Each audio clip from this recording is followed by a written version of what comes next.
college coaching buyouts and tax dodges.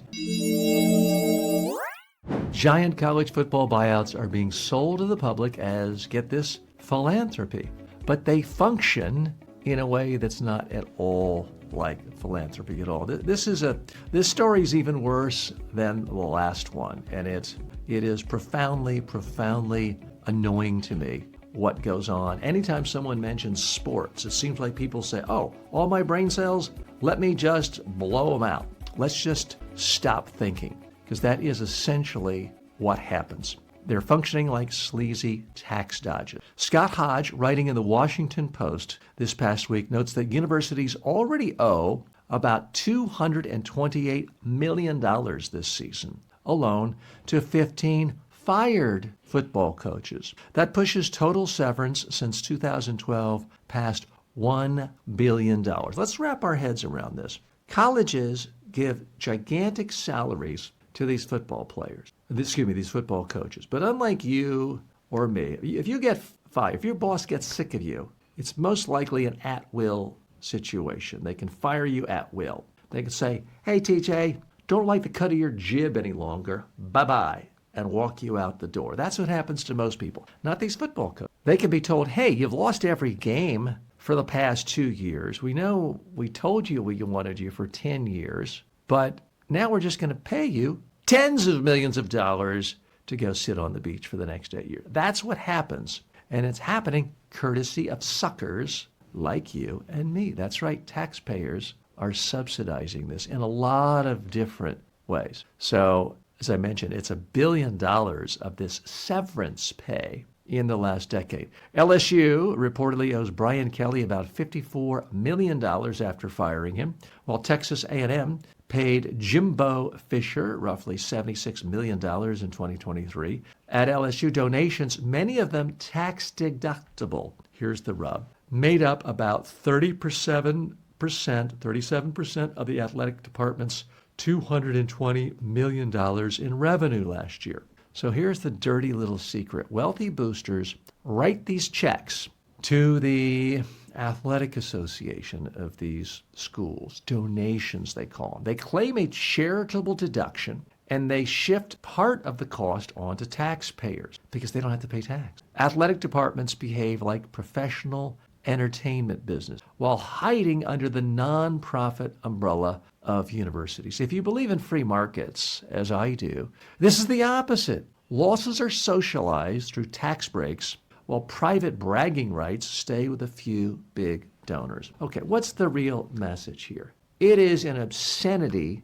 that college coaches are paid tens of millions of dollars, quite often for doing nothing, and the money's coming through charitable donations to the school's foundation, and nobody has to pay any tax on it. This is an absurdity. It is an indirect propping up. It's a payout to wealthy colleges and their coaches, and it needs to stop. Let's dig a little bit deeper. Now, I realize there's some complexity here. It's not as simple as the federal government writing a $10 million check to a coach and say, now go sit on the beach. But when you make certain things tax deductible, you put in all sorts of perverse incentives to people. You think of a nonprofit organization, you think of the United Way, you think of something that's going to help needy people, or perhaps the Boy Scouts, or a homeless shelter. Well, it's hard to imagine anything less homeless shelter-like than a college football coach who's a top 10 coach or top 20 coach, because not only are they not homeless,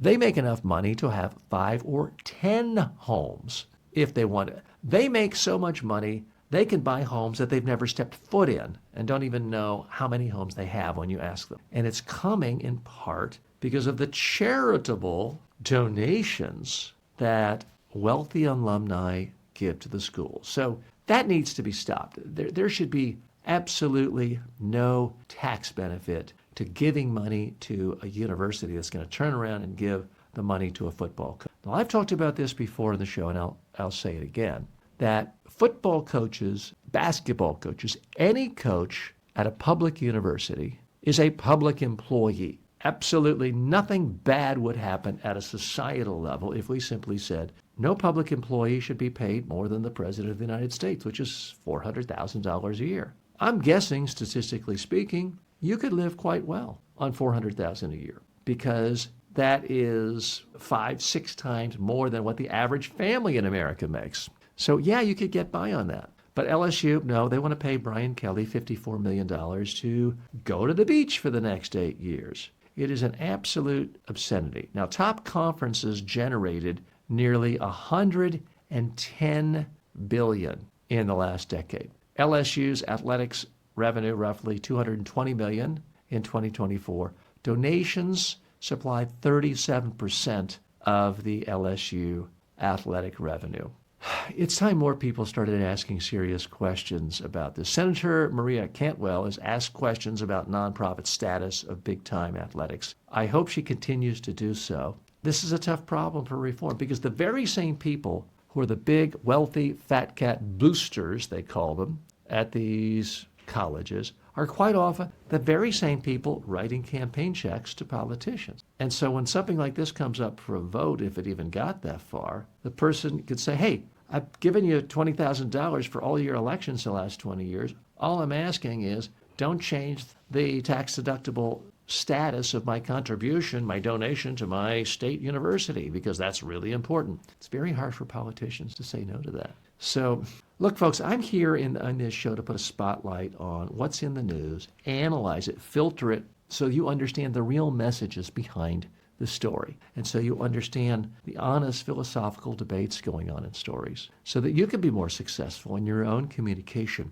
One of the things that frustrates me is we constantly see people who call themselves conservatives bemoaning what they think is of as government waste. Wow, can you believe that poor person bought a Coca-Cola with a food stamp? Isn't that an outrage? Well, it might not be a good thing, but it's absolutely nothing compared to the indirect funneling of tax dollars through these tax breaks to someone like a Brian Kelly getting $54 million to do nothing. If you really want to make money as a coach, fine, go work in a professional league, the NFL, and ideally do it in a way where you're not asking taxpayers to pay for your stadium. That would be a free market system. Now, this does apply to private colleges too, because guess what? Almost every student at a private college, or a very high percentage of them, they have subsidies from the federal government. They have aid from the foreign government, federal government. They have loans backed by the federal government. So there's grants flowing to these private universities. So anyone involved with any college in America, you are completely awash in tax dollars. That's okay, but don't try to have it both ways. Say, yes, I'm just a public servant. Give me more money. Give me taxpayer money. Give me government-backed loan. I want all this money. But, I'm a private sector person. I want to make $20 million a year. That disconnect is simply too much to stomach, at least for me.